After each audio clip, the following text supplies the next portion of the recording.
राधे राधे। हरे कृष्णा मेरे दोस्तों, आप सभी का स्वागत है आपके अपने चैनल रुद्रास स्पिरिचुअल स्वैग में। ओम श्री गणेशाय नमः। ओम हरि नारायणाय हरि ओम। आज हम आपके लिए वैशाख मास के महात्म्य का दूसरा अध्याय लेकर प्रस्तुत हैं।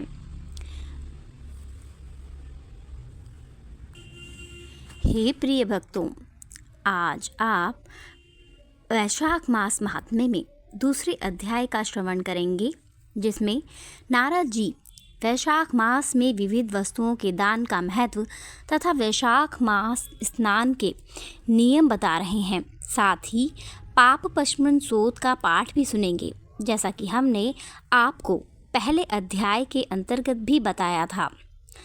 पाप पशमन स्रोत को प्रतिदिन सुनना चाहिए और वैशाख मास में तो इसको सुनने से अत्यंत उत्तम फल मिलता है। इसीलिए आपकी सुविधा के लिए महात्म कथा के बाद हम आपको पाप पशमन स्रोत भी प्रतिदिन सुनाएंगे। तो आइए भगवान के चरण कमलों का ध्यान करते हुए रसपान करते हैं आज की महात्म कथा का। तो प्रेम से बोलिए विष्णु भगवान की जय। नारद जी कहते हैं, वैशाख मास में धूप से तपे और थके मांदे ब्राह्मणों को श्रम नाशक सुखद पलंग देकर मनुष्य कभी भी जन्म मृत्यु आदि के कलेश से कष्ट नहीं पाता। जो वैशाख मास में पहनने के लिए कपड़े और बिछावन देता है, वह उसी जन्म में सब भोगों से संपन्न हो जाता है और समस्त पापों से रहित होकर ब्रह्म निर्वाण अर्थात मोक्ष को प्राप्त होता है। जो तिनके की बनी हुई या फिर अन्य खजूर आदि के पत्तों की बनी हुई चटाई का दान करता है, उसकी उस चटाई पर साक्षात भगवान विष्णु शयन करते हैं। चटाई देने वाला बैठने और बिछाने आदि में सब ओर से ही सुखी रहता है। जो सोने के लिए चटाई और कंबल देता है, वह उतने ही मात्र से कष्ट से रहित हो जाता है। निद्रा से दुख का नाश होता है, निद्रा से थकावट दूर होती है और निद्रा की चटाई पर सोने वाले को सुखपूर्वक भी आती है। धूप से कष्ट पाए हुए श्रेष्ठ ब्राह्मण को जो सूक्ष्मतर वस्त्र प्रदान करता है, वह पूर्ण आयु और परलोक में उत्तम गति को पाता है। जो पुरुष ब्राह्मण को फूल और रोली देता है, वह लौकिक भोगों का भोग करके मोक्ष को प्राप्त होता है। जो खस कुश और जल से वासित चंदन देता है, वह सब भोगों में देवताओं की सहायता पाता है तथा उसके पाप और दुख की हानि होकर परमानंद की प्राप्ति होती है। वैशाख के धर्म को जानने वाला जो पुरुष गौरोचन और कस्तूरी का दान करता है, वह तीनों पाप से मुक्त होकर परम शांति को प्राप्त होता है।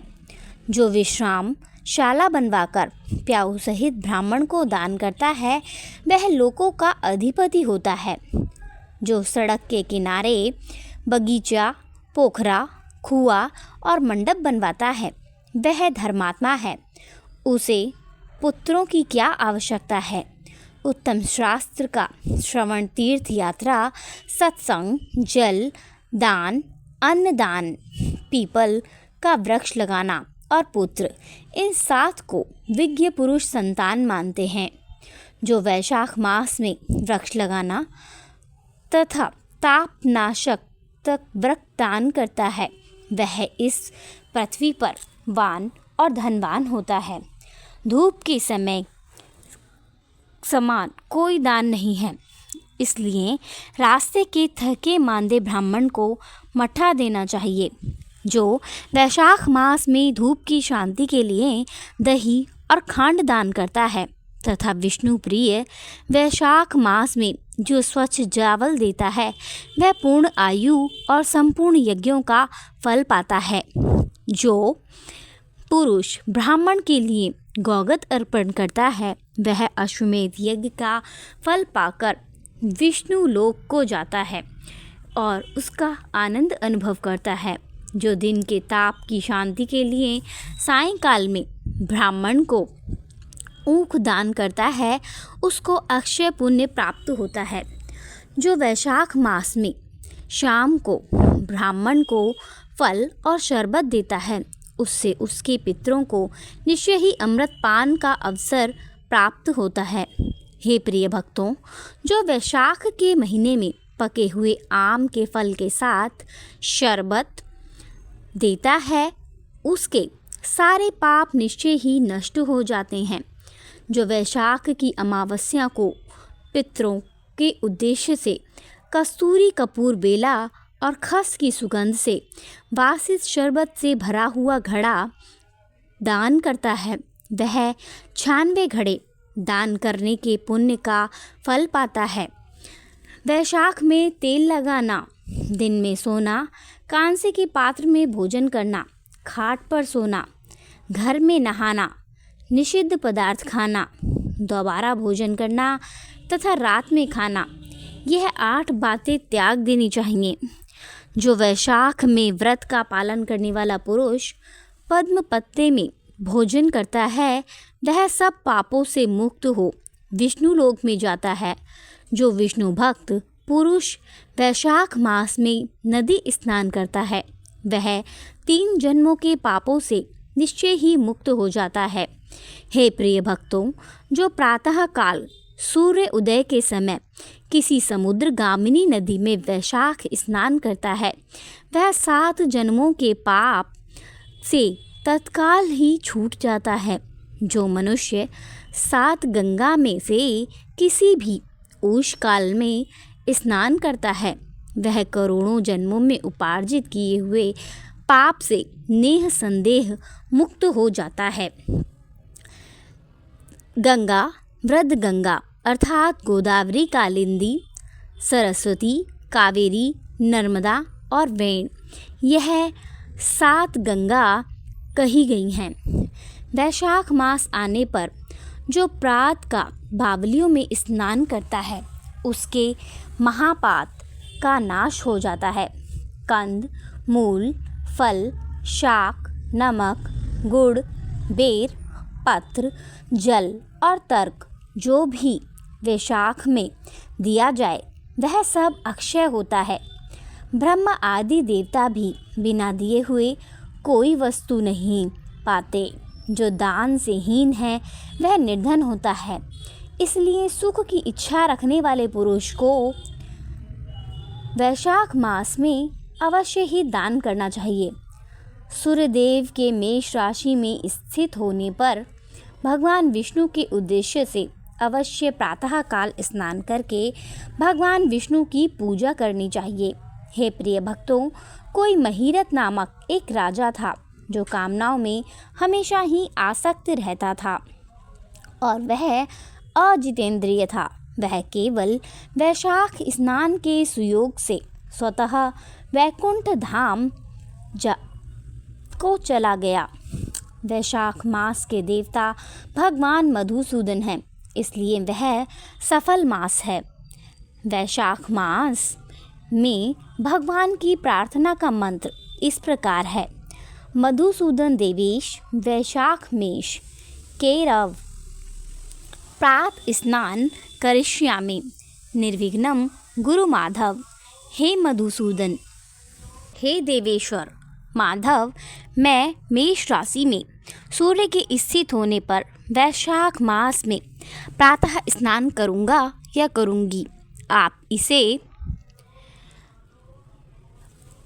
निर्विघ्न मंत्र से अर्ध पर न करना चाहिए। वैशाखी मेष के भान प्रातः स्नान परायण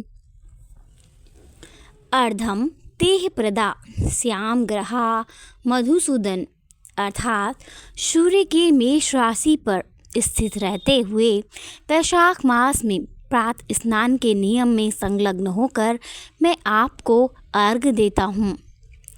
हे मधुसूदन, इसे ग्रहण कीजिए। इस प्रकार और समर्पण करके स्नान करना चाहिए। फिर वस्त्रों को पहनकर संध्या तर्पण आदि सब कर्मों को पूरा करके वैशाख मास में विकसित होने वाले पुष्पों से भगवान विष्णु की पूजा करें। उसके बाद वैशाख मास के महात्म को सूचित करने वाले भगवान विष्णु की कथा सुने। ऐसा करने से कोटि जन्मों के पापों से मुक्त होकर मनुष्य मोक्ष को प्राप्त होता है।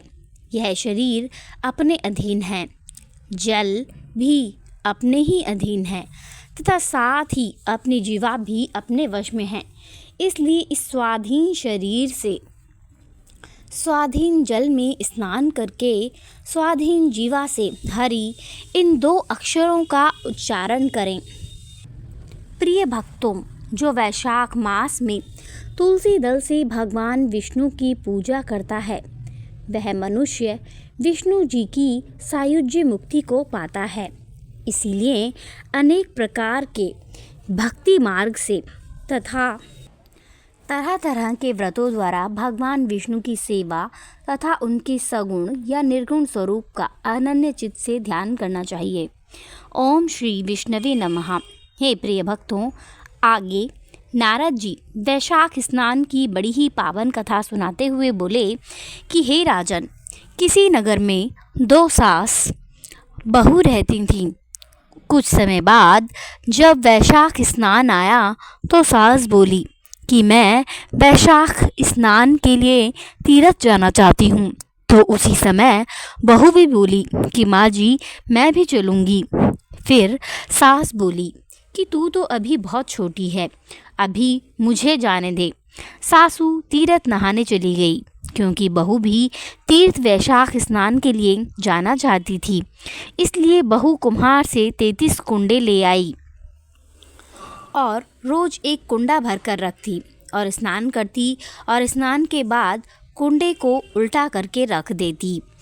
जब बहू स्नान करती थी तो वह नहाते समय उसमें थोड़ा सा गंगा जल मिला लेती थी और हर हर गंगे बोलती हुई गंगा मैया का आवाहन करते हुए उनका स्मरण करते हुए स्नान करती थी। फिर कुंडा उल्टा करके रख देती थी। उधर गंगा स्नान करते हुए सासू जी भी नथ गंगे में गिर गई। वह बहू कुंडे में नहाते हुए बोली, सासू नहावे कुंडे में, मैं नहाऊं कुंडे में। इतने में गंगा की धारा कुंडे में आ गई, साथ में सासू जी की नथ भी आ गई। बहू ने अपने सास की नथ पहचान ली और अपने नाक में पहन ली। वैशाख महीना पूरा हुआ। उसके बाद सासू माता घर आ गईं। बहू सामान लेने लगी तो सास नथ देखकर बोली कि तू यह कहाँ से लाई? तो बहू बोली, यह तो मेरे कुंडे में गंगा जी की धारा के साथ आ गई। तब सास बोली कि मुझे ब्राह्मण भोज करना है। बहू बोली, सासू जी 2 ब्राह्मण मेरे भी जिमा दो, मैंने भी वैशाख स्नान किया है। फिर सासू बोली, तूने कहाँ वैशाख स्नान किया? तो बहू बोली कि ऊपर चलो, मैं आपको अभी दिखाती हूँ। ऊपर गए तो देखा कि सारे कुंडे हो गए हैं। फिर बहू बोली कि मैं प्रतिदिन कुंडा भरकर रखती और सुबह जल्दी उठकर स्नान कर लेती थी।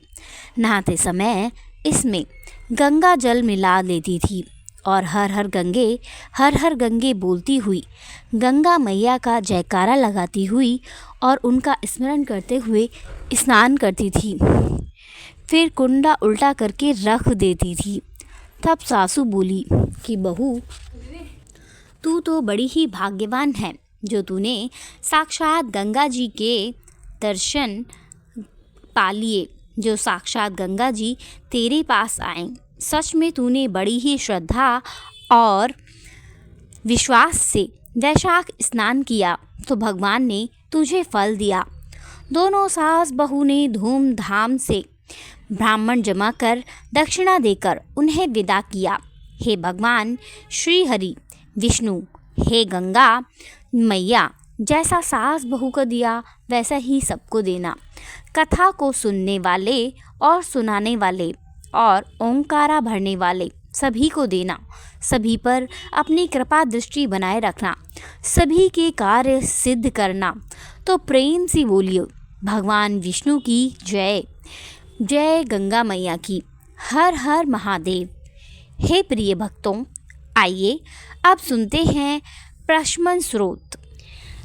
पापनाश स्रोत के बारे में महात्मा पुष्कर कहते हैं कि मनुष्य चित्त की मलिन या वशचोरी हत्या पर, स्त्री गमन आदि विभिन्न पाप करता है, पर जब मन कुछ शुद्ध होता है तब उसे इन पापों से मुक्ति की इच्छा होती है। उस समय भगवान नारायण की दिव्य स्तुति करने से समस्त पापों का प्रायश्चित पूर्ण होता है। इसलिए इस दिव्य स्रोत का नाम समस्त पाप स्रोत है। तो आइए पूरे प्रसन्न चित्त से इसे श्रवण करते हैं। पुष्कर जी बोले, सर्वव्यापी विष्णु को सदा नमस्कार है। श्री हरि विष्णु को मेरा नमस्कार है। मैं अपने चित्त में स्थित सर्वव्यापी अहंकार शून्य को, श्री हरि को नमस्कार करता हूँ। मैं अपने मानस में विराजमान अव्यक्त, अनंत और अपराजित परमेश्वर को नमस्कार करता हूँ। सबके पूजनीय, जन्म और मरण से रहित प्रभावशाली श्री विष्णु को नमस्कार है। विष्णु मेरे चित्त में निवास करते हैं। विष्णु मेरी बुद्धि में विराजमान हैं।